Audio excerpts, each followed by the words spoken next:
go. All right, we are live, and it is Waggin Wednesday. Hi, everybody. I'm Tara, and I'm so glad to be with you. We've got a really special guest today, and this is Kobe. Hi, Kobe. How are you, handsome? You are so good looking. I just can't even believe it. And we have the delight of having with us Danielle Ames, who is the owner of Kentuckiana Alpha Paws, and you can't really see her little label today. Well, there we go. Dog training. There we go. How you doing? I'm good. Thank you for having me. Oh, thank you for bringing Kobe. And unfortunately, Kobe had a little mishap. He's a young pup, and he decided he wanted to jump just a little bit farther than he could today. So he's got a little hip boo-boo, and he may not act quite himself, but so far he's been very calm. And I'm so sorry that he boo-booed himself. He's got to try. He does. And little dogs, young dogs, often push their limits. So our purpose today, Danielle, is to show how service dogs are trained, and Kobe's going to be a service dog. And what I'd like you to just take us through as we walk. You've already got your coffee. I want to go in and order some coffee, and I just want to see how you work this guy. Okay. And tell me everything about what's involved in training a service dog. And just remember that I've got 2 hands, and I'm going to be walking behind you, talking, running the camera, holding the microphone, and just try to remember not to talk unless you've got the mic in your face. Okay, I will try to remember that. It's a lot, I know. So we're going to go in first, and I'm going to wait until I get in, and I'm going to turn around and follow and see what we do here. Just watching how this guy works. It's going to be pretty interesting. So our friends here at Vint are very used to having service animals in, and that's why nobody's looking twice at this beautiful boy Kobe, but all of the people who are here, of course. Hey, how you doing? Isn't this cute? Natalie, this is Danielle. And this is Kobe. This is Natalie Harris with the Coalition for the Homeless. Danielle Ames with Kentuckiana Alpha Paws. And Kobe, who is training to be the service dog. Isn't that awesome? How are you, Natalie? I am well. I'm glad. We've had, did you see the article in The Voice? Yes. Dog Man and Bish, big stars now. Keep up the good work. We're going to try. Thank you so much. Hi, how are you? We need to make an order, and we are in training, a service animal in training today, and I'm doing a live cast about it. So, hi. So, we're at Vint, and you guys are a wonderful store. And tell me, do you have quite a bit of experience with service animals here? Yeah, we actually have a handful of service animals that comes through pretty frequently. Yeah. Everybody behave themselves pretty well? Yeah, oh yeah. All right, well, this is a trainer, so she's going to be keeping a very close eye on her dog, but just wanted to let you know that's what we're doing. I would like a small caramello, but decaf, please. Yes, thank you so much. What do you think about that, Kobe? So the purpose when you go up to make an order, Danielle, what exactly is it that you want Kobe to be doing? I want him to be ignoring everybody around him and just sitting nicely by my side. Now, because of his hip injury, I am allowing him to stand where I normally would not. Because he'd be sitting down. Yes. Yeah. Normally, as I'm walking, when I stop walking, he will automatically sit. Okay, hold this mic for just a minute. Like you need anything else to do, because this poor guy's waiting for a credit card. Here you go. Perfect. So when he sits, I saw you do that when I met you the other day down at Apocalypse Brew Works. I saw you have him sit every single time. Yes. Anytime I stop moving, I want him to sit nicely by my side. And we start that in the basic obedience course that I teach. Mostly because, Kobe, you may be walking your dog down the street and, in your neighborhood and stop to talk to somebody. And that just enables you to stop and chat without the dog trying to pull and run around, chasing squirrels or anything like that. One of the challenges I have with Kobe being a hound dog is that he is a scent hound, so he wants to. I have 2 of those. He wants to sniff everybody. So that's one of the major challenges with his training when we are going to all these new places, is getting him to politely sit there and not sniff anybody who gets close enough for his nose to touch.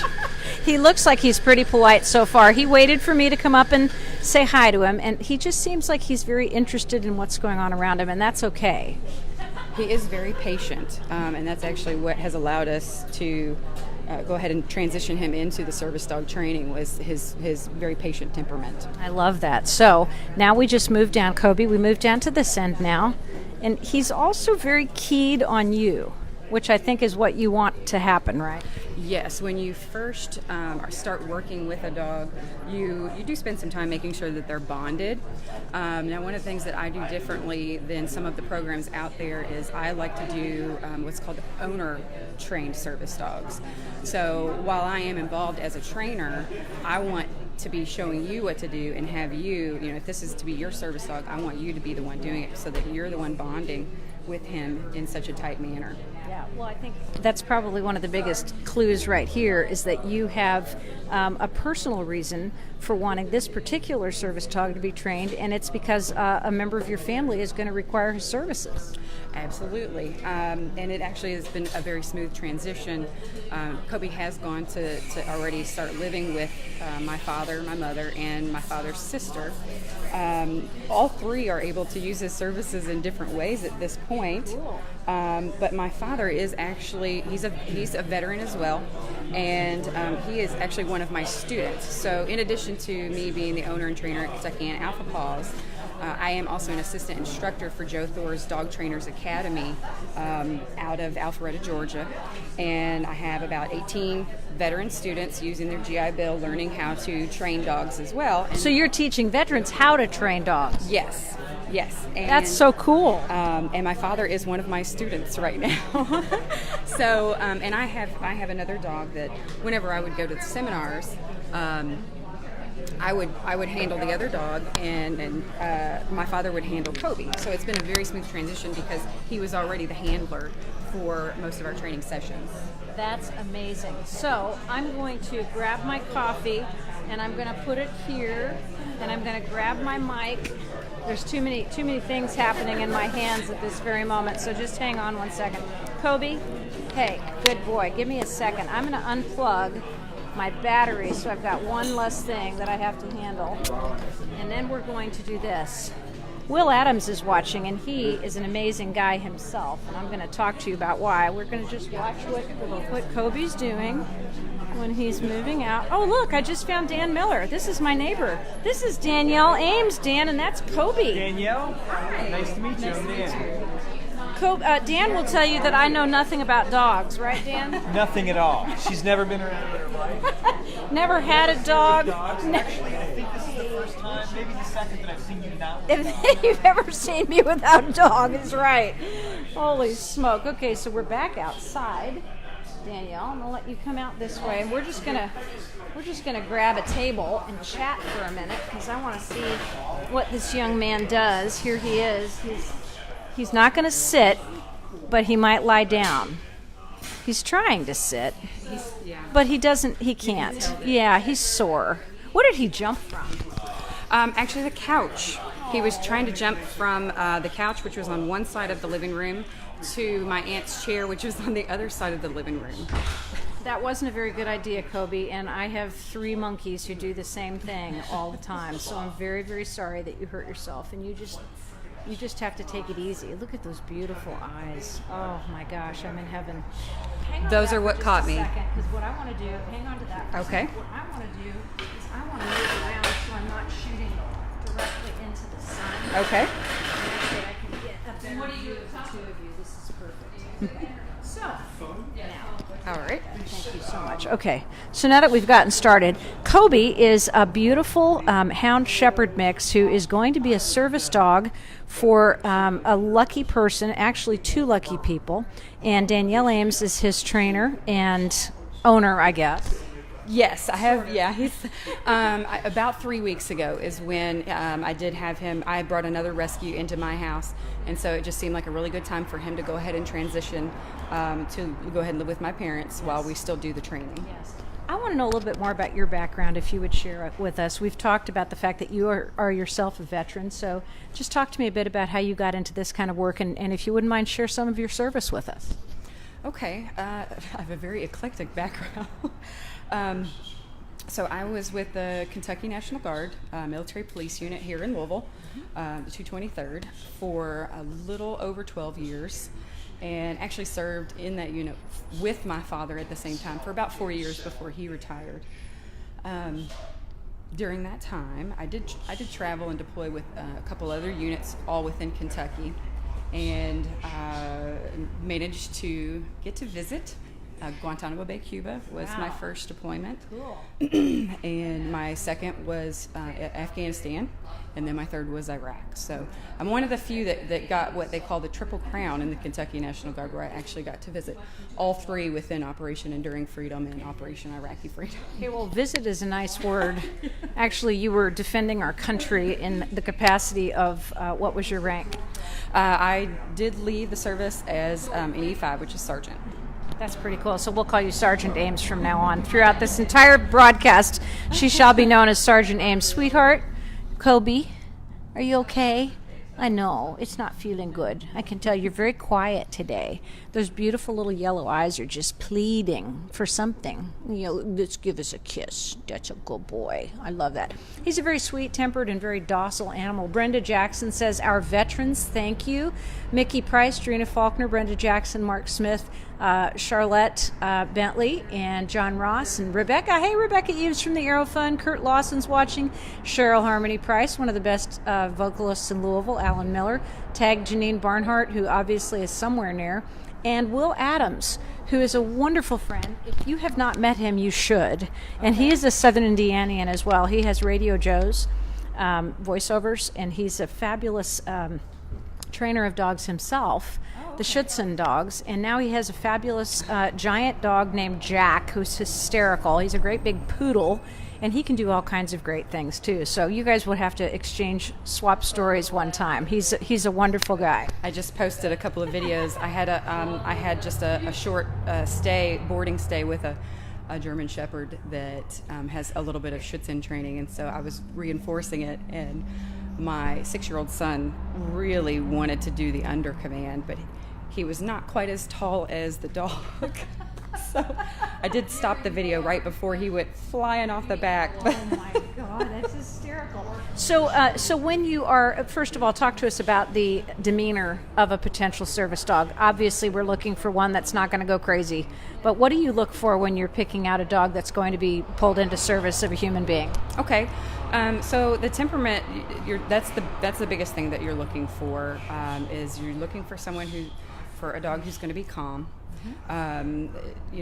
Absolutely no aggression, no fear, and then one big issue that you have to watch out for is shyness. That is I've found one of the hardest things to train out of a dog is that shyness and fear. Mm-hmm. So you can build some confidence with them, but if they do have fear or fear aggression, then it's very difficult to move them into that service dog field, which is why my boxer is unable to be in that position. And it's very hard to tell, particularly with a dog starting out as a puppy, because a lot of that is genetic. So you've got about 51% of that is from those grandparents. So a lot. I'll be darned, all the way back there, huh? It is. A lot of people go purchase dogs, and they say, "Oh, our parents on site," and that's great. But I want parents and grandparents on site if I was to go purchase and pay a significant amount for a dog. But I do it a little bit different. I know there's a lot of organizations that either use a breeder regularly and then they work with the pups from a very young age. But I have a little bit more of my background. I did while I was in the military. I also was a youth counselor at Maryhurst, and so I kind of like the idea of getting a rescue dog. Now there are some advantages to that and some disadvantages. And the advantage is that they're usually over a year or around a year old, and you can see some of those personalities already. But the disadvantage is you don't ever know the background. Right. So there may be some hidden things that you don't discover until weeks after you've already adopted them. We had no idea Kobe was going to be as great as he has been and take to training so well. And where did Kobe come from? Kobe came from the Bullitt County Animal Shelter. So I actually had gotten a boxer through them. Turned out that the boxer had some pretty severe resource aggression. Which means he hoards toys and food and everything else to himself, or what? That I could have worked with, but my daughter, my 6-year-old daughter at the time, had dropped. She would drop a pencil when she was doing her homework, And he'd get it. and he would go claim it. And if she went to reach for it, he would go to bite. So at the time, I was very early on in my training, and I didn't think it was a safe choice. So, we went back and we said, okay, he's not going to work out. So what about, who else can we look at? And they brought Kobe out, and I saw those eyes. He does. He has the most gorgeous, beautiful yellow. He's got wolfy eyes. He looks just like a beautiful big wolf, and he's half hound and he's half shepherd, but he's just got the most beautiful coat. He really does. And that was it for me. So, he was originally adopted as just to be a family pet and to work with me through basic obedience. And he just did phenomenal. So then we moved him into, okay, let's train him for, Canine Good Citizen. Let's get him to be a therapy dog, which he does wonderful for, because one of the things you look for is he's always wanting to touch, loves to pet, and when they come and they just automatically put their head on your lap, that's going to be a wonderful therapy dog. And then he just excelled there. So I started working with him on some of the mobility stuff just to see how he would do. And you wouldn't think it to look at this little guy. He's just a little over 50 pounds. But as he stands there, even with his little injury here, and I'll let you just kind of give a feel. I can hold that if you want.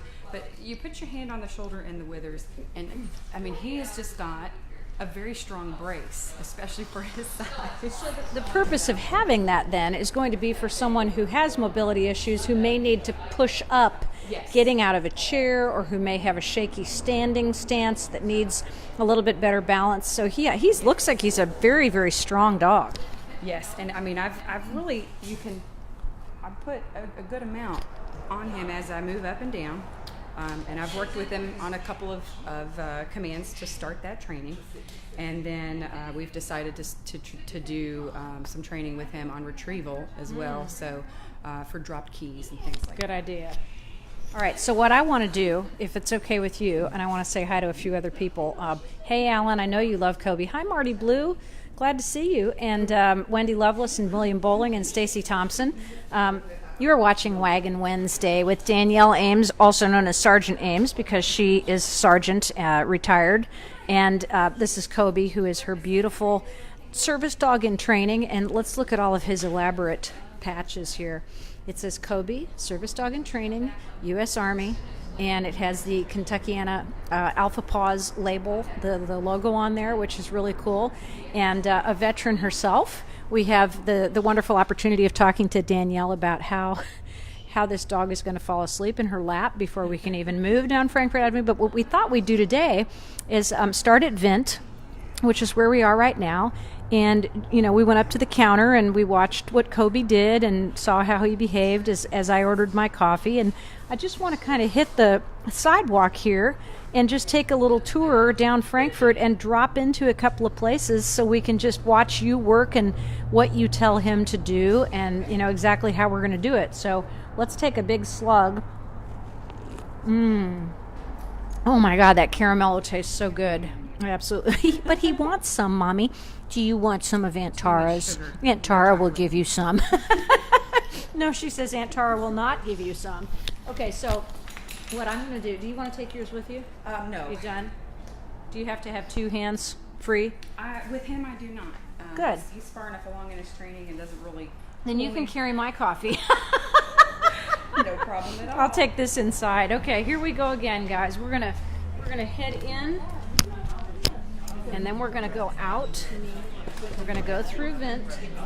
I'm gonna pitch this in the garbage on the way out, right here, and we're gonna head out. I'm gonna follow. Go ahead. I'll follow you guys. Follow you right out with Kobe as we see how gracefully he moves. He just moves so well between, all the things that we're doing. Let's take right here, and we'll just kind of head down Frankfort Avenue. So one of the things I would normally do at a threshold like that is I would have him sit. Now, again, because of his injury, I'm not having him do that. But normally any threshold that I cross any doorway inside or outside of the home, I do have him sit, and then I always take a step ahead of him and call him forward to heel with me. What are you looking at, Sweet Pea? What are you looking at? Did you see something in there? There's bunny rabbits all over. I'm going to get on this side of you, which might be a little bit better view, because I don't want the Vent coffee caramello to block everybody's view. Hi, Melanie. Hi, Sherry. Glad to have you guys with us. We are walking down Frankfort Avenue with this delightful pup named Kobe, who is a service dog in training with Danielle Ames of Kentuckiana Alpha Paws, and she's just kind of giving us a skinny on how to take dogs places that service dogs will have to go. And it would be kind of fun to go into some shops, and I want to do that. I've cleared it with a couple of people just so they don't wonder why I'm yakking away at the top of my lungs while you do this. But I'd like to go into a couple of places just to show people how you work with a service dog, if that's okay with you. It sounds great. He's going to be very quiet. One of the things that we look for is on trying to figure out if it's a real service dog or not is you want to be as unobtrusive as possible. So you don't even want people to know they're there. Right, which so many dog lovers are out there. It's kind of hard when you have a cute dog. Oh, I bet. But aside from that, you don't want any barking, growling, anything like that. Right. Even excessive scratching or movement. Those are signs of anxiety with the dog. So if you see a dog out somewhere that's doing that, they are more than likely not a service dog or even a service dog in training, because if they're in training, they should have at least already gone through some type of basic obedience course. Let's do this. Let's cross very carefully when we get a chance here on the other side of this black van. Frankfort Avenue has become, unfortunately, a much more dangerous street than it used to be because we have a whole lot of traffic. So we're just going to kind of wait. We're going to watch. I'm going to watch you guys cross first, even though we're shooting into the sun. Might be a little bit harder to see. But one of the things that I want you to know is that, when you have a service dog, you have to learn a lot of the same things that guide dogs learn, which is, dogs have to kind of be aware of the fact that there's traffic and lights and things like that as well. I think we're good to go. And to help you, if you should be in a situation that you might need a little bit more assistance, these wonderfully trained animals are able to do that for you. Let's go into Nova Salon, because that's where I get my hair done, and they love my dogs, so I know they're going to love Kobe too. And I'd like to just give you a chance to interact with some of the folks in there, and let's see what Kobe thinks about getting his hair done. I'll point something out there that so if I had been looking at Kobe when I picked him up from the shelter, if I had been looking at him specifically for service dog training, I would have probably kind of gone behind him and made some loud noises, maybe dropped a pan or something. If you'll notice, he didn't really react to all those cars. He really didn't. He just kind of stood there and looked. It was just amazing. And a lot of dogs, being that close, will react, especially if you've got a bus and those air brakes. Yeah. A lot of dogs. Well, that big truck that was out there too, the delivery truck. Yeah, you'll see them jump when those air brakes are released. Okay, Kobe, we're going to go in. I just got my hair done yesterday, and so turn right here. Okay. I'll watch you guys go up the walk here. We're going to go in and see what our friends at the front door of Nova, which was Benny and Friends. And we're going to come in here and practice just a little bit and show. Hi, I'm Tara, and we're doing our Waggin Wednesday segment on our service dog, Kobe, who's in training, and Sergeant Danielle Ames, who is the trainer. And since Austin does my hair, I thought we might pop in here for just a few minutes and show off our service dog in training. What's your name? Alexis. Hi, Alexis. I haven't met you yet, but it's nice to see you. So we just kind of wanted to show people who are watching our live cast what it's like for a dog to walk into strange places. And I'm sure that there's a lot of interesting smells here. Isn't he beautiful? Yes, he's so. A lot of interesting smells, some interesting people, and I don't know, would somebody bring a service dog to get their hair done? Well, absolutely. And this would be where the place training would come in handy, because essentially, you move. The women out there know this, maybe some of the men, but if you're getting your hair done, you'll move from the chair into another area to get your hair washed. And depending on what disability you have and whether or not you need him to move with you, you could actually give him a stay and leave him at the original seat, go to the wash station and come back, something like that. So it really just depends on what, if you need him for stability and support to get from point A to point B, so short, then you would take him with you. But there are commands that you would teach him so that he would stay there. All right, I'm right here. I'm going to just walk through, and we're just going to pretend like we're going back to the station. Ladies, would one of you turn a blow dryer on, and we'll just see what Kobe, the service dog in training, thinks and does when we have this blow dryer going. Let's just see what he thinks. Yeah. Doesn't really care. Not even a thought. Thank you. Good job. See, he's interested, but he doesn't really, he's just kind of checking it out. Good. Thank you. Good job, Kobe. You are so smart. Yes, you are. So this is Nova, once Benny and Friends, and Benny and Maria own it, and it's wonderful. Benny Pollard and his lovely wife, Maria, who's been a friend of mine for about 30 years. And I get my hair done here, and if Kobe decides that he wants to get a new look, Austin is a great person to do that for him. So thank you for your blow-drying assistance. We appreciate you so much. And so Danielle, I would give him a 100% for the hairdressing. Much better behaved than my children are when I take them to get my hair done. I think that's absolutely the greatest gift that you could ever have, is a child that behaves as well as a dog. Hey, thank you so much for letting us pop in. We're going to continue on Frankfort Avenue. Kobe, are you going to come with me? Kobe's going to come right along, and I'm going to walk on this side. You walk on that side, and that way I can get a nice visual of you guys, because I want everybody to see.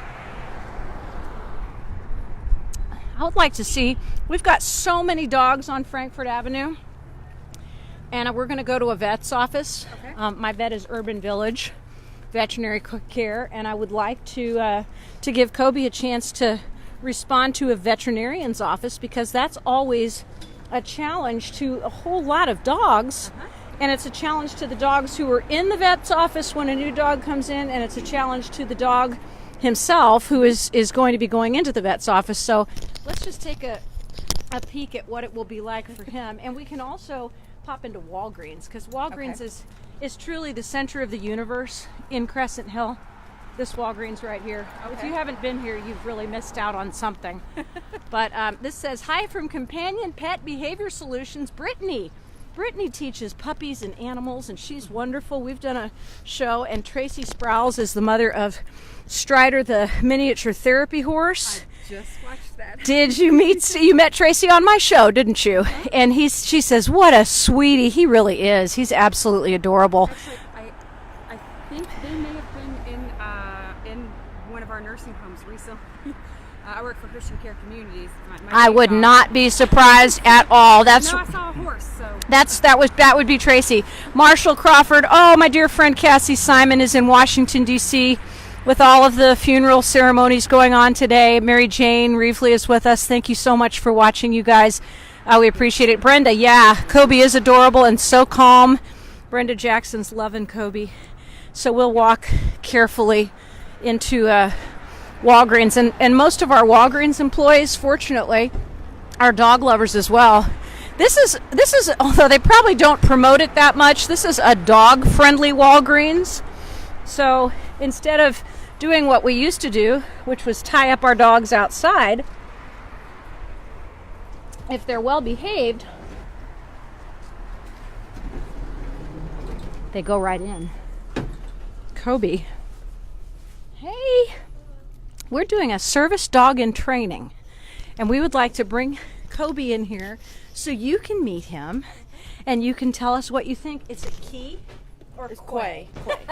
Just checking, because sometimes it's pronounced differently. Do you have a lot of service dogs come into Walgreens, Quay? Yes. Yeah, and how do you find that they behave? Great. Very well. Well, Kobe is going to be your best guest yet. And this is Sergeant Danielle Ames, who is training Nice to meet Kobe. you.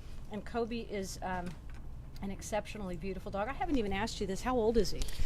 He is a little bit over a year. Yeah, because he looks like he's just a young one. Now, he was watching the doors close, those automatic doors, man. You stand next to them and they just open and close and open and close and open and close. Let's go back to the pharmacy and see who's working. Bruce is a big dog lover. Okay, let me get just a little bit ahead of you. So we can I just want to observe what Kobe's doing as we walk through the store. That's the most fun part. Hey, how you doing? He's just kind of looking around. He's seeing, he's on a really, hey John. Hey, Tara, how you doing? We're good, John. We're doing a little service dog training in Walgreens. really? Yeah, All so right. this is Kobe, and that's Sergeant Ames who's training him. Sir, good evening. How you doing, buddy? Hey, Kobe, how you doing? Nice to meet you. Oh, he's going to wash John's face. John didn't wash his face today, so Kobe's going to do the work. Yeah, my dogs love their Uncle John and their Aunt Kevon and their Aunt Mary and all the rest of the folks who work at Walgreens. This is too much fun. Larry Schweitzer, glad to have you with us. All right, Kobe, we're going to go meet Uncle Bruce now. If the entire pharmacy isn't overwhelmed with people who are sick and getting prescriptions, we will go show you off to Uncle Bruce. And let's pretend that we're getting a prescription. That's what we're gonna do. Hi, how you doing? Hey. I'm gonna stand right here and we're gonna watch. Hi. Well, Bruce isn't here, but there are other pharmacists who are. All right, let's pause for just a moment. So you decide you're coming in to get a prescription and your service animal is going to kind of just hang out with you. What if other people want to reach out and touch him? That's exactly what I was going to address. Like that lady looks very suspicious. She looks like she wants to pet him very badly.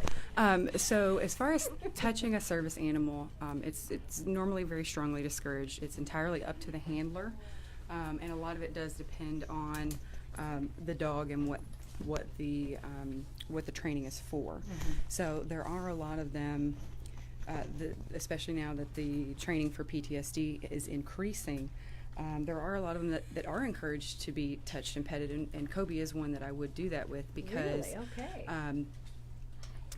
for some people it's a conversation starter, whereas someone who normally wouldn't leave the home, then now they have this dog and they would go out and they never ever socialize, but now they have this dog that's sitting there and they, number one, just petting the dog for me lowers my blood pressure. Absolutely. So if That's how I feel too. Right. If I'm starting to get anxious because I'm in a social situation that I wouldn't normally have put myself in, then I can pet the dog. And then it also allows other people to approach me and give us something to talk about without me feeling awkward. So those dogs that are trained for PTSD and anxiety, they don't normally have the patches that say, "I'm working, please don't touch me." Right. Isn't that interesting? So I'm watching because I'm very acutely aware of animals' emotional expressions, and I've watched him a couple times looking past me, and he gets that little furrowed brow look on his eyes, like he's wondering, I wonder what's coming at me right now. And he's kind of doing it right now. The second you touched him, give him another little head love there. His face relaxes, and he just gently, kind of looks up at you and is so anxious to be praised because he's doing exactly what he's supposed to be doing. So just talk about what his perception is that you are experiencing with him of people who are kind of walking into your sphere. So it's very much of a mutual feeling where, we get that same feeling. What's going on? You're looking around. One of the things that you see very often, especially in combat veterans, is they've got that hyper awareness. Yeah. So Fight or flight. I remember, I've been home for right at 10 years now, but I remember the first couple of years, I couldn't sit in a restaurant and have a conversation with my now husband, but boyfriend at the time. He would get upset because I never looked at him. I was always Constantly looking around. I was darting around looking at everyone else. And one of the wonderful things about these dogs is they do that for you. So you get a little bit more of a comfort level because you know if something is going on, they're going to react and alert you to it as well. Yeah. Well, he's like, I'm so tired. I'm just ready to lie down and take a big nap. Kobe, hey, it's me. How are you doing? There's that little worried look again, the furrowed brow. He's just kind of, I think he's looking at the carts. Has he gone into a lot of grocery stores so far? Is this the first experience in retail? Actually, I think one of the first places I took him was Meijer near me. Because That's big. Yeah, I wanted to see his reaction as I was holding the cart and pushing it with him next to it. And he did fine. Oh, he does wonderful. He doesn't have a problem with any of the loud noises or sometimes you see dogs that have problems with bicycles or anything that rolls, wheels. He's so chill. This is our Walgreens pharmacist who's wonderful, one of them many. And we're doing a service dog training run. That's why we're here today, doing a little practice. Okay, so let's walk back this way and scoot ourselves. Let's go down this way. Excuse us, ladies. We're going to go right behind you here. Here we go. And we're just going to kind of watch. I just want to see the things that he does and how he behaves as we go through Walgreens. Just stop and browse if you want to, Danielle.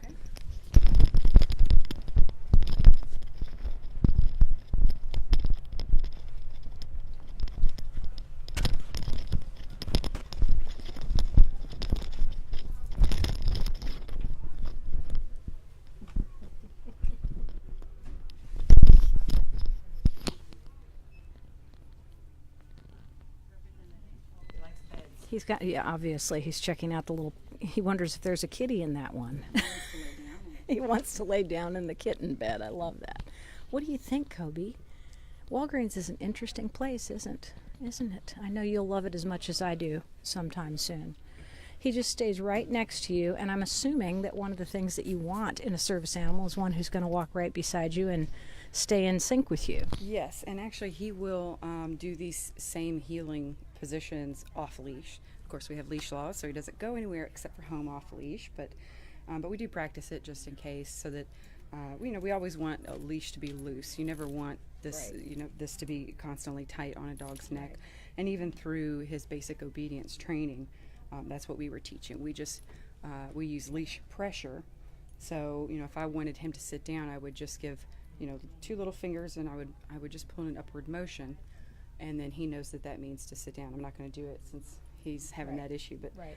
And as I'm walking, if I want to turn, I'll give him a heads up without anything coming out of my mouth. And I'll just give two little light snaps as I'm walking. We're going to step back and we're going to watch how you do that. Okay, you ready? Mm-hmm. All right, Kobe, do your thing, man. We're watching you.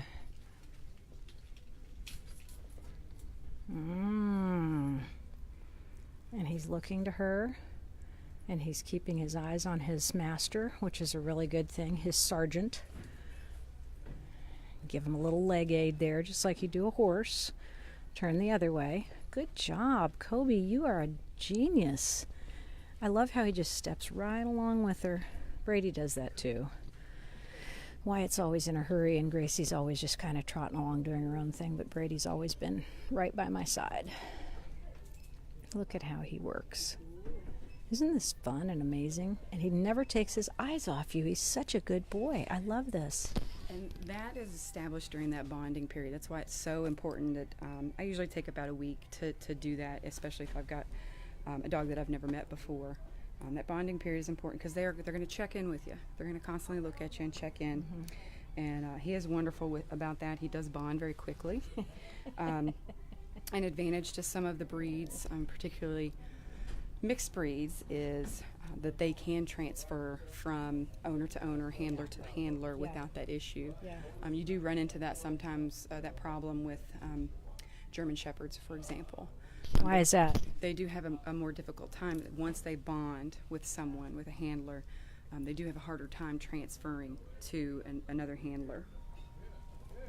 Let's see what he's looking at. Let's follow his gaze. It's Santa. It's the Santa stuff. Is that what you're looking at, Kobe? Should we go take a look at it? Let's go. Let's go see what. Go ahead. Let's go see what it is. He's not going to go ahead of you, but I just want to kind of observe. Look at that.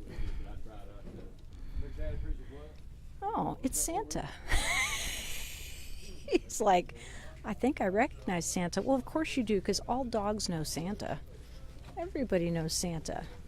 You and I know that Santa's getting ready to come and visit us. So the other move that you saw, Yeah, where you was turned him in. the go around. Yeah, So I would just go around. it's called a go around, which he did perfectly. Good job, Kobe. Good. All right, we're out of here. Thank you for letting us use Walgreens as our training ground, guys. Good to see you. Bye, Quay. Bye, John. Tell Kevon and Mary and Gloria they missed all the fun. We'll let them know. They'll be devastated. Thank you. See what I mean? It's the center of the universe in Crescent Hill. We don't know what we would do. We know there are therapists and our Walgreens persons and our friends, and they're just wonderful people. So, Kobe, you did an absolutely fabulous job. I'm so impressed and proud to know you. Bethany Billick is watching. Hey, Bethany, how you doing? John Keeling. Bethany Billick is one of the founders of Kentuckiana Lost and Found Pets. Sergeant Ames. So Gary Marshall, Tommy Richardson, who is a longtime media co-worker of mine. I'm so glad to have you with us, Tommy. Rich Harden just tuned in too. Thank you so much. So talk to us a little bit about crosswalks and the transition lights and how much time we have and what do you do to train a dog to deal with that? Okay. I mean, they're going to stay by my side. So he's going to wait until I start to move. So as we train through basic obedience with the thresholds, and even when he goes from a sit to a heeling movement, he does wait for that first step, for me to take that first step. That was so funny. Do And that then- again, and then 'cause he will- just did it. And then he will start to move forward. One more time, Kobe. Show it off, man. You know what you're doing. You ready? He's so adorable. So we push the button. Wait. It says wait, so we'll wait. Do you want to know something I know? That voice. Wait. Do you know that person?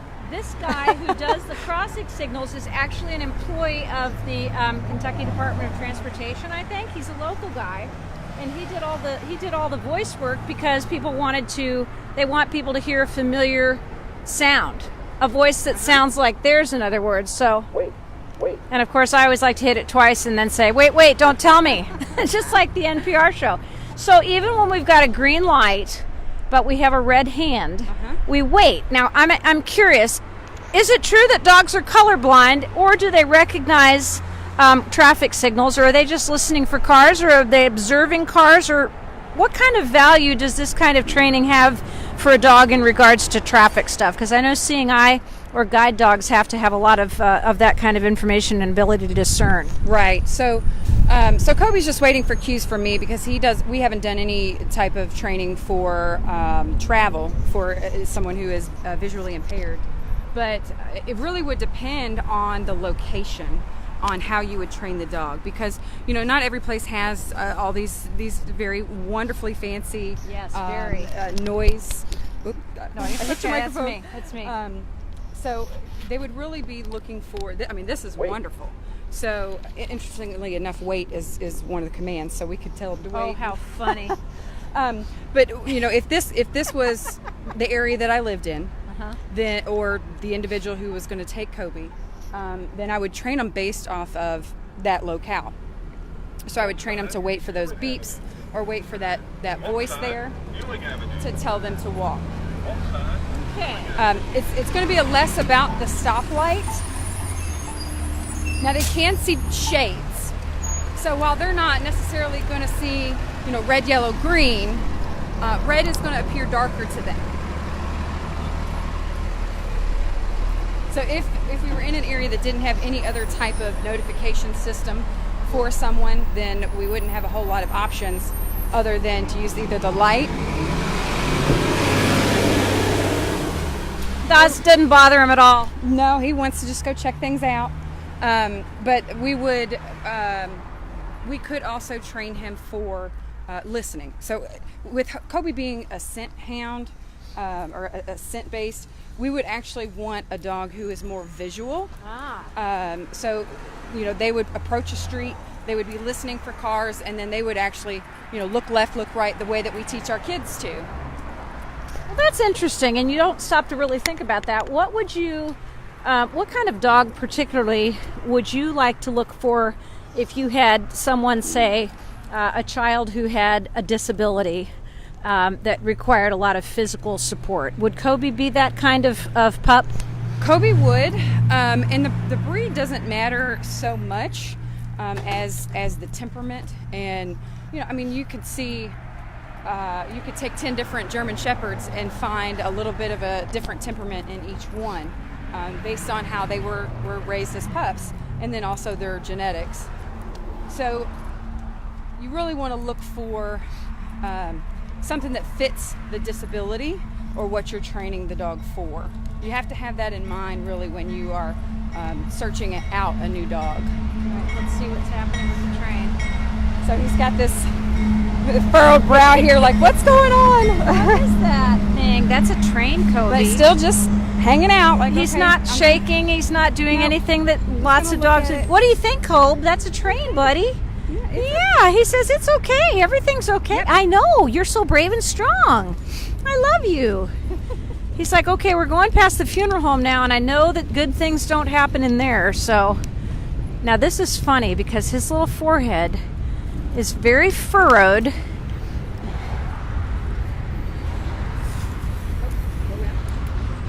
So what do you do when you sense a little discomfort on the part of the dog? I would give a correction. So if you notice, he does go to try to sniff things, and we don't want him to do that. So I will give him a leash pressure correction, which pulls him away from whatever he's doing. And then I would normally give him something that marks it. So you've got, I use 3 different marks. I use yes, no, and good. So no, obviously, is a behavior I want him to stop doing. Yes. And then yes is a behavior that he's done well, but it's not a continuing behavior. And then good would be what I would use if I want him to continue doing it. Okay, so what I'm finding interesting about what he's doing right now is he's watching the train, and he's interested in it, but he's doing the same thing with his forehead that he did when he saw new people coming, which was just, wrinkle his forehead like, I'm trying to figure out exactly who or what you are, but I'm really not afraid of you. Right. So you're not going to train, as you train a dog, you're not going to train their instincts out of them. They're not going to not be interested in what's going on around them. But what your goal as a trainer is to say, okay, yes, I get that you're interested in it, but you've got a job right now. And that's what you've got to focus on. Yeah, so and the job part of it, yeah. As much as he would love to just bound around and check out all the squirrels and go see what that train is doing, he knows that right here is where he's supposed to be. Okay, now we're at one of these interesting street crossings in Frankfort Avenue where we don't have a signal. So that means we have to be very careful. We have to check all sides and make sure that we're safe to cross, because they can get you from 3 different directions here. So now we're just kind of chopping along here. Hey, Kobe, that's where the treat box is, just in case you ever need to know, right there. The church puts that all up. It's really nice. This is Crescent Hill United Methodist Church, and they put the treat box with a bunch of bags in it so that people can pick up after their pets. Oh, my goodness. Now, that's the kind of hood we live in. That's what I love about Crescent Hill. I have lived in Louisville my whole life, never in this area, but I love those kind of dog-friendly areas. I know. The area that my school is down in Georgia, in Milton, it's right there in Alpharetta. It is extremely dog-friendly, so they have a lot of stuff like that along the walkways. Well, I can tell you right now, it is stunning that at 4 o'clock on an afternoon, we have not encountered more dogs, because usually the street is packed with animals walking up and down, and I saw a couple of dogs in the alley, and they just must have taken the parallel route because it runs parallel to Frankfort Avenue. But yeah, we have, this is a huge dog-friendly neighborhood, and I'd love to see Kobe not react to, but see how he interacts with the opportunity to have other dogs. And do you let them sniff each other? Do you let them have any kind of interaction, or is it a no go kind of thing? While he has the vest on, I would not. So if I was just walking him and he didn't have the vest on, I would allow him, as long as he would sit first and make sure he's calm, and then I would give him a free command to allow him to then go greet the other dog. He is very dog friendly. He loves other dogs. He's absolutely hysterical. Go ahead and walk ahead of me, because I'm going to just give everybody a chance to see how we work from behind. And we're going to go ahead and run into Urban Village.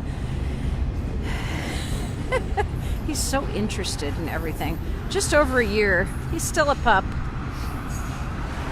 So do you give him the opportunity or the freedom to potty whenever he wants to, or does he have to ask permission, or how does that work? So while we're walking, he should only be paying attention to me and his surroundings. He's not allowed to sniff, because if your dog is sniffing, they're not paying attention to you. Right. And he's not allowed to greet other people or other dogs. And then also not allowed to use the bathroom, which I love that part, because then I know if I go for a walk around my neighborhood, I don't have to take bags with me. Oh, now that makes perfect sense. You don't want to have to be picking up after your service animal, because sometimes you might be in a capacity that you actually cannot bend over and do that. Right. So this is Urban Village Veterinary Care. So we're going to just pop in here. Linda's expecting us, so I'll let you go ahead and go in first. So I do want to say that with that, you do have to make sure that you give them the opportunity both before and after you go for a walk, because some people forget that. Very good point. Good point. Once they have to go so bad, there's no stopping them. Yeah, well, and that's okay. It's all right, Kobe. Okay, we're getting ready to go into a vet, but they're very nice vets. There's Linda. Hi, Linda. Linda, this is Sergeant Danielle Ames. She's a veteran and the owner of Kentuckiana Alpha Paws, and this is Kobe. Hey, Kobe. The thing we love about Urban Village, Danielle, is that the front desk people and the vet techs are as wonderful as the vets. And Linda's a neighbor, so she's got a dog. I was just telling her I can't believe that we don't have 100,000 dogs out on Frankfort Avenue at this time of day. Well, we sometimes do around here because people walk their dogs around here constantly. They come in and they say hello, and I'm all scratched up. We have not encountered a dog yet, which is a shame. You do? Dogs a lot of times aren't allowed treats. Is your dog allowed to treat? So I don't. I treat him, but Nobody else. Yeah. So if someone asks, I'll usually say yes, he can have one, but I have to give it to him. Now, what's the reasoning behind that? That's part of the bonding. So you're going to bond with whoever feeds you. So anybody who's going through my basic obedience course, I do tell them, do not let other people, because everybody loves to give treats. Yeah. Which is great, and it's very nice. But I just say, okay, yes, he can have it, but I'll do it so that the food's coming from me. Okay, so I know you guys have watched Dogs on Netflix. Have you seen it yet? God, Linda, if you haven't seen it yet, it's just called Dogs. It's the most wonderful Netflix series. And one of the things that they tell you is that only the person with whom the dog is supposed to bond, like the little girl that he's going to serve who has epilepsy, and he's going to detect her epilepsy seizures, and he's going to let the family know. She's the only one who can feed him and take care of him and give him treats, which is a really big deal. Yeah, it's a big deal. So what breed of dog is Kobe? Kobe is a Hound Shepherd mix. What a beautiful, beautiful breed. He's a rescue, Aunt Linda. Hey, are you really? Now tell Linda, if you will, repeat this for the benefit of the people who are watching, Sergeant Ames. Tell us about the fact that not all service dogs are not supposed to be touched. Correct. So, and he's fine. You're fine with it. But that was a double negative, Linda. What I should have said was some service dogs are meant to be touched. I know. So here's one. So there you go. Kobe started out as a therapy dog. So with therapy dogs, you are doing a lot of touching, because that's one of the main things that benefit with a therapy dog. And he's transitioning to service. However, what we teach with him is typically when this is on and he's working, that he's not going around and approaching people, because he does love affection. Yes. And many dogs do, as you all know. But we don't want him leaving my side to go get affection from someone else. Absolutely. If I am the individual who he's working for. So his key is the overcoat or the vest that he has on to let. it will be. We're not doing that with him yet. But what I was explaining is that there are a lot of dogs that are trained for PTSD and anxiety these days, and so the reason that we would want them to be approached and petted while they're with their handler is it does encourage more socialization with the individual who would normally not leave their house or not talk to anybody while they're out. So that gives, one, an icebreaker, and two, it keeps the individual calm while they're having that conversation with you as well. I think that's absolutely amazing. So tell us about which doctor is in today.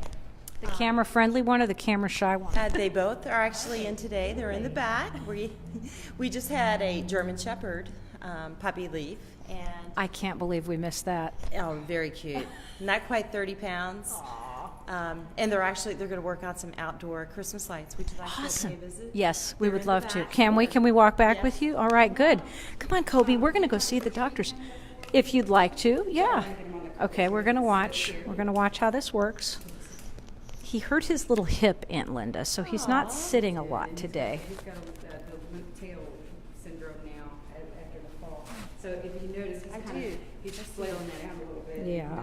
He normally has a very beautiful. God love him. Yeah, he's a little sore today. Oh my God, this is hilarious.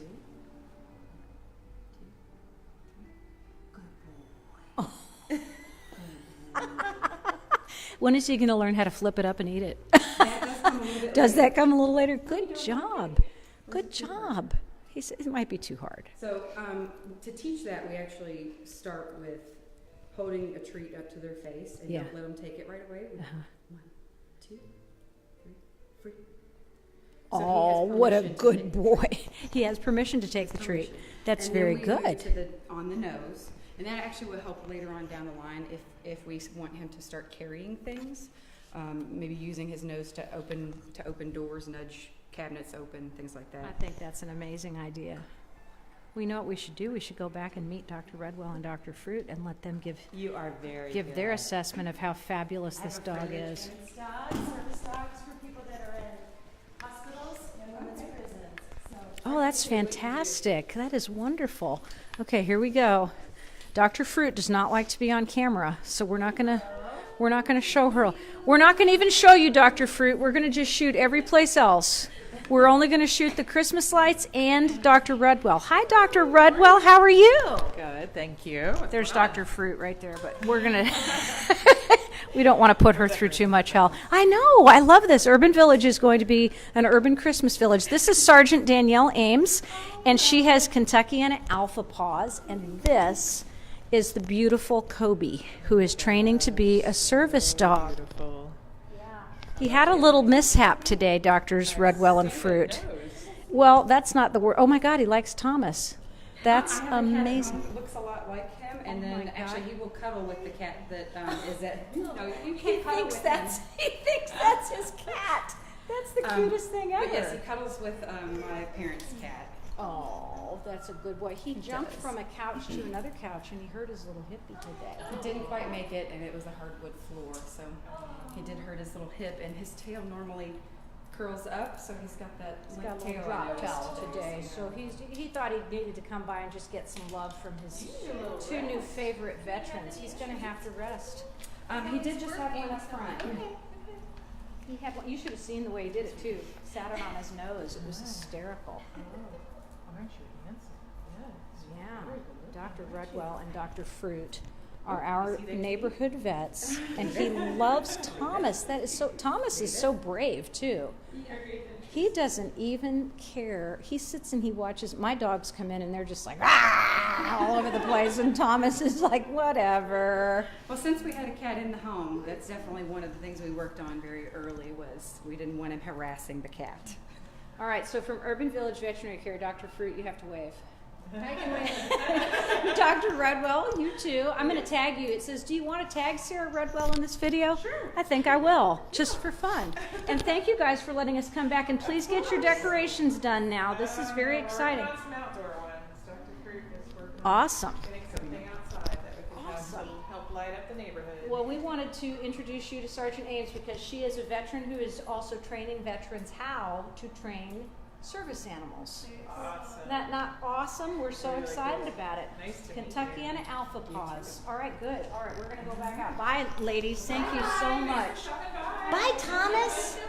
Always like to give our friends at Urban Village as much exposure as we possibly can because they just came in January and they have had a tremendously successful first year at the corner of Frankfort and Galt, and we really like to give them all the promotions we can. And they really, Dr. Redwell really saved me one day when Brady collapsed. Oh, no. He had heat exhaustion. Goodbye, Aunt Linda. Goodbye. Have a wonderful day. Kobe's in love with you now. He's going to come back and visit you again. Kobe, say bye-bye, Aunt Linda. We'll see ya. He's like, okay. All right. Isn't this a beautiful vet's office? Isn't it so cool? Have a good one, Linda. Thank you so much. So we're going to head on down to our next stop, which I think is going to be, let's see. Let's go into Carmichael's bookstore and then Just Creations, because those are two kind of different shops, and we'll kind of give them. Joan already knows we're coming because I told her I don't like to walk into people's stores with a camera rolling and something else like, you know, some sort of circus happening here. So I just wanted to let her know that we're working with service animal and training and that we would be stopping by. And of course they're all like, yeah, absolutely, come on in. They're so excited. So Sergeant Ames, talk to me about your experience when you were in the war. Were you in active duty conflict? So much of my position as a military police officer was in the prisons. So I'm sure a lot of people are aware of Guantanamo Bay. God, yes. Gitmo. And I have the privilege of working there in the very, very early years. So it was pretty amazing to kind of see it go from just these regular fences, chain link fences, to the newer location, and then as I understand it and see some of the videos now, it's, you know, actual block buildings, which I didn't get to see. And again, in Afghanistan, I did a couple different things, but primary it was detainee operations again in Bagram, and then I did get to work with the 3rd Group Special Forces for a few months because they needed some females to do searches whenever they did some of their sweeps. So you working with dogs at that point? I was not. I mean, I've always been an animal lover, which I think a lot of us are. You know, had dreams when I was a kid of having 2 houses next to each other, one for me and my family and the other one just full of animals. I think we all do. I think we all have the same feeling. But you know, it wasn't really something that I thought I could make a living at, or even, you know, as a secondary. So, you know, I trained my own dogs. I had a boxer that was deaf and was able to train him with some hand signals. Not really knowing what I was doing, but it worked. Here's world famous photographer John Nation standing in the middle of the sidewalk. This is Kobe John, and this is Sergeant Danielle Ames. She's training Kobe to be a service dog, and he's a young whippersnapper. How are you doing today? Doing well. How about you? You taking pictures of that guy? We're good. We're just doing a little live cast and showing everybody how beautifully Kobe is training. He's doing a great job. All right, Cobes, come on. Bye, Johnny. See you later. I don't know if you've heard the name John Nation because you're not from this area, but well, he's actually known pretty much internationally as a photographer. He used to do all my pageant headshots. That's where he first started to get famous. Oh, okay. So I imagine I've got a very, very good friend that probably Global magazine too. that probably knows him. Then it's Gary Berrigan, he's a headshot photographer, and he's involved in this group I think called the Beauty Patrol. And so I funny. guarantee you he knows it. Well, John doesn't do pageant shots much, but he does a whole lot of world famous photography, so he's pretty cool. And here comes another dog, so this will be kind of fun. And what I'm going to do is when we get up here, I'm just going to kind of stand back and let you guys do your thing. And if the other dog presents a problem, what's the protocol? So you'll probably Kobe will maybe look to see if he can say hello. And if he does, you'll see me give him a little correction. Okay. A lot of people will use the leave it. These are you're gonna want to Are these dogs these are neighbors who need to probably go the other direction. Hi, friend. Well, I see he's using. He's very smart. We do this with our dogs because they're reactive. Okay. Let me just use the word reactive. It's not like they're bad dogs. It's not like they're dangerous dogs, but they are reactive, and so we know that, and we just are cautious, which is a good thing. That's what a good dog owner knows is what their dog's going to do. Yes, and this is not a reactive dog.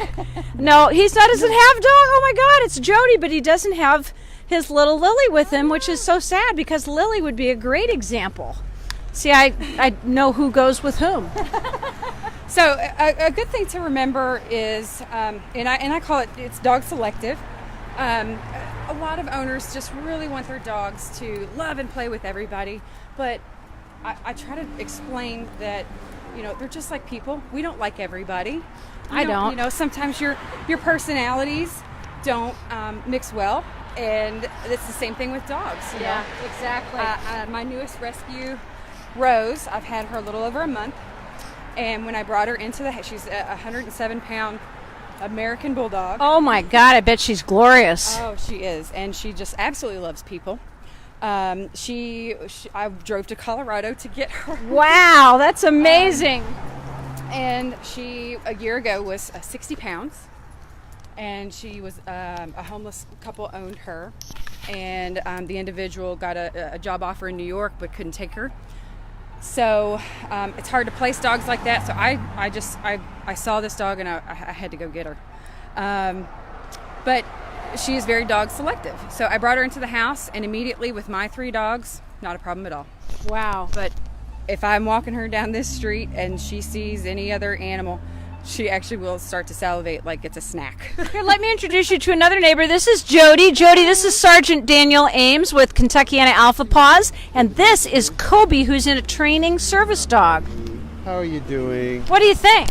It's just a beautiful little dog. And he's an exception to the service dog rule. You don't necessarily have to refrain from petting this type because he's kind of a therapy animal as well. So, where's Lily? Lily's in the car. Right over Oh, she is? Oh, good. Yeah. We were going to see how Kobe reacted to other dogs. Do you want to bring her over to meet her? Sure.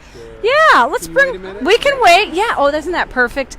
Lily is a little tiny fluffy white thing who's adorable. Okay. She loves all animals and she loves to chase squirrels. So we have a good time with Lily. Okay, so we were just talking before. He's gonna say, "Is it okay, Mom, if I go and check out this new dog?" And you're going to say, I'm going to say no. a firm no. Let's get you prepared in advance, Kobe. Mom is going to say, "No, you may not go and visit Lily." And Jody is probably not going to understand why, because he loves his daughter and he knows that she's the best girl in the world and would play nicely, but we're just going to have to explain it to him. And while he's getting Lil out of the car, I want to say hi to Liz Mansfield. Glad that you're here. Actually, it's Matley, but Liz Matley.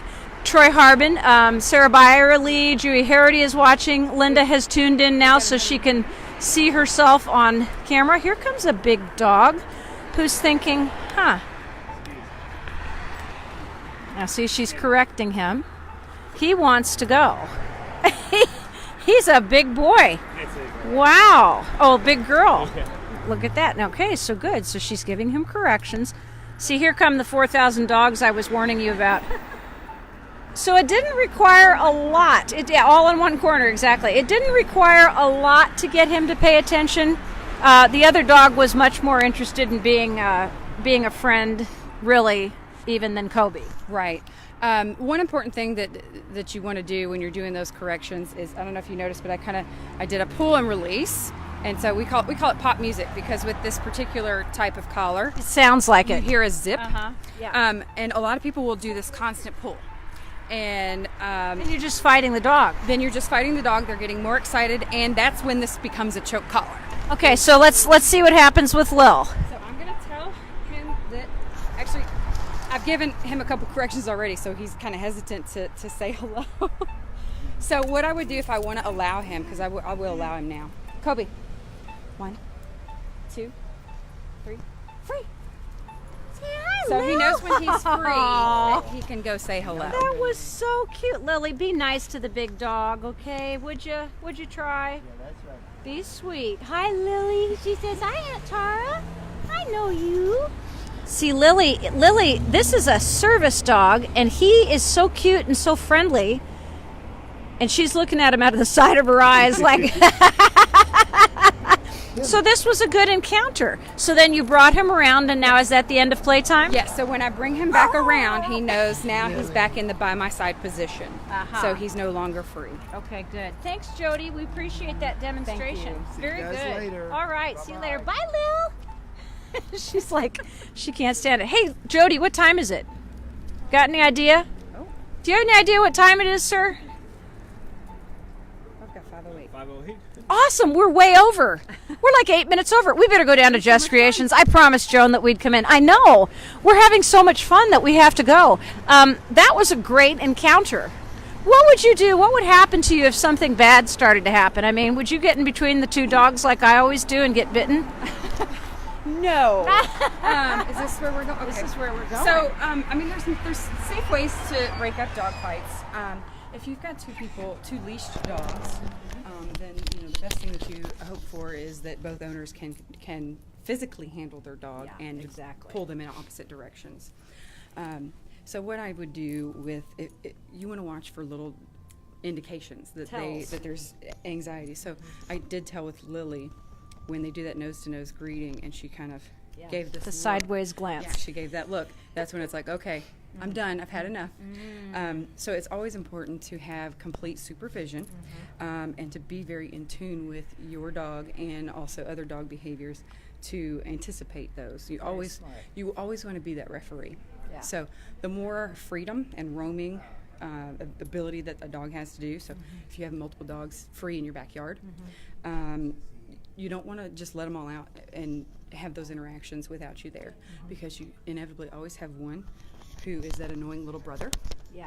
and is always doing the puppy thing and in the other face. Yep. And to avoid fights, Yep. then what you would want to do to show that you're the leader of that group, not the other Yeah. individual. So if I had two and I had, say Kobe was being aggravating to another dog, I would step in and correct him and give that dog space. Makes so I'm sense. being the referee. Makes sense. As opposed to letting them just fight it out and figure out who's on top. Yeah. Because I'm on top, not That's them. right. That's Kentuckiana Alpha Paws. That's why it's called that. Okay, so we're just going to walk around a little bit in Just Creations, which is a marvelous store that promotes free trade business and gives fair wages to all of these wonderful artists and artisans from all around the world creating. Have you been in here before? I have not. Oh, isn't it cool? You can just imagine everything. I mean, feel some of the materials that are being sold, and you'll know why people love to come shopping. I'm going to get out a little bit farther ahead of you so we can just watch you and Kobe browse. Is Joan here by any chance? Or has she already left us? She is back in her office. Will you holler at her for me?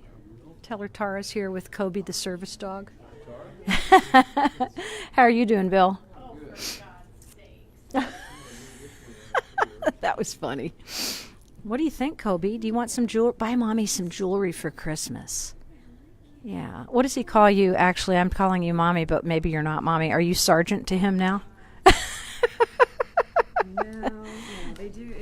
Despite a lot of the beliefs that people have with a particular type of dog trainers, because I do leadership training and respect training, I don't do treat training through basic obedience, and so a lot of people think that it's mean, and it's more about building trust and respect. I haven't seen you do anything mean.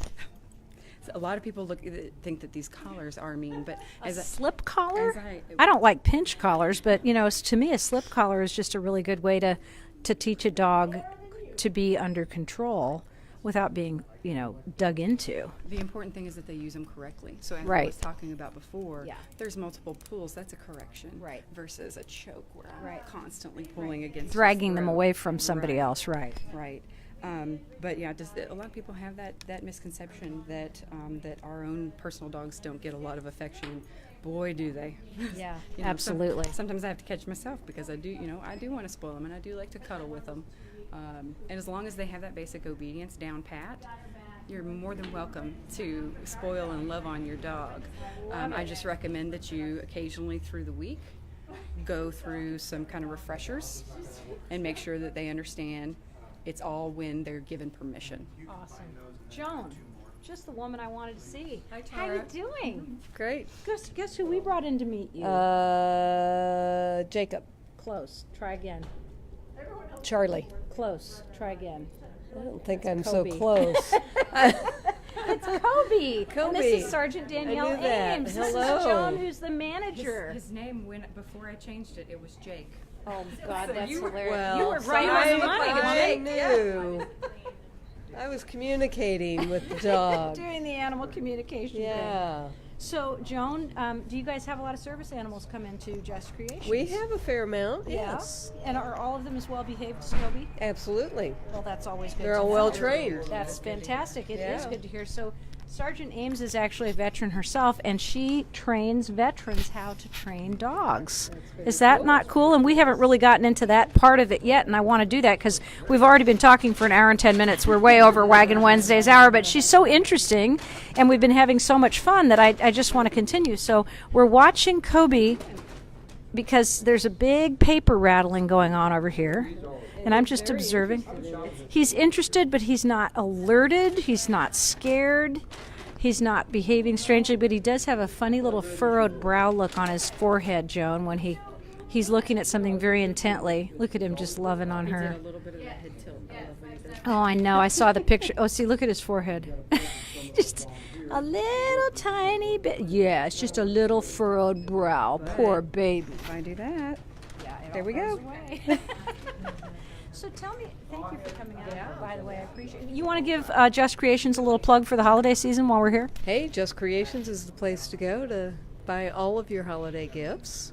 Fair trade, supporting artisans throughout the developing world. Isn't she great? See how quickly she can summarize everything in like 10 seconds or less. I need lessons. I want to know about the part where you're training the veterans, because we haven't even talked about that yet. Okay. So actually how I got started with everything was I got my newest boxer. I'd always loved boxers, and Tink is the 7th one that I've owned. She is unlike any other boxer that I've ever owned. She had this fear of people, and you don't usually see that with a boxer. So, I didn't know what was going on with her. I started trying to take her to different consultations for different dog trainers. And some of the prices were a little out of my range, and I just thought, man, there's got to be a better way. And then I found out that another individual that I had deployed with and was a really good friend of mine, I just hadn't seen him in a long time, that he had become a dog trainer. He had gone down to this school in Georgia, used his GI Bill money that he had left, and became a dog trainer. So he was doing it full time. He did it with rescue dogs as opposed to raising them from puppies. And so I just called him up and I said, hey, can I just come hang out with you? He lived in North Carolina at the time. Can I just come hang out with you for a week, and you let me know, what I need to be doing with her? And so I went out there, and we did some traveling, and he said, hey, why don't you just go to school? I thought maybe I didn't have any GI Bill money left, but it turned out with the post 9/11 GI Bill, I did have enough time to go ahead and put in for that. And so now I go down once a month for a seminar in Georgia, and I learn what I'm supposed to teach to the other veterans. So I bring that back, and then I have 18 students here locally. A few of them are in Indiana, but most of them are Louisville based. Most of them I deployed with at some point or another. Fantastic. And so then I just teach them everything that I learned at the seminar a couple of times a month. And whether they use it to become a professional dog trainer or just to train their own dogs, I think that's what a lot of them are planning on doing, because it is as simple as it seems once you learn it. It's so hard and daunting when you're looking at these behaviors, especially when you're having problem behaviors. And that's So- usually how long people wait till there's problem behavior. So this dog's got things happening on all sides. He's got me over here with the camera. I'm wagging the microphone over his head. He's watching behind you because there's people in the room over there. He's watching straight ahead because there are people coming in the front door. We've had employees walking behind us, and he's checked this area out. Not once has he ever left his stance, nor has he done anything except wrinkle his forehead in interest. And then put his head up against his trainer and just totally chilled. This is an amazing dog. How can we get in touch with you if we want to do some work with Kentuckiana Alpha Paws and Sergeant Danielle Ames? Okay, so I have a lot of stuff on my Facebook site, which you just need to look at Kentuckiana Alpha Paws. I've had that up and running for quite some time. You can also reach me by phone at 502-438-3534. He's tired. He's ready for bed. He is. And then I did just get started on my website. There are a few things up there, but at least my information is on there, and that is at kapdogtraining.com. Excellent. Well, you've done a great job. She told me that she was a little bit nervous at the beginning because she hadn't done this before, and I said, I've been doing this for 35 years. I haven't lost anyone yet. You did a great job. Thank you. Thank you. You're very articulate, and this guy right here is, I just love him. Whoops. Mommy's fallen over too. She's pretty tired, obviously, too. Kobe, it was so nice to meet you, sweet pea. I'm gonna hang up now on the live cast so I can give you some love while we walk back. But thank you so much, Sergeant Danielle Ames of Kentuckiana Alpha Paws. Have a wonderful day, and you too, Cobster. Love you. Happy Waggin Wednesday, everybody.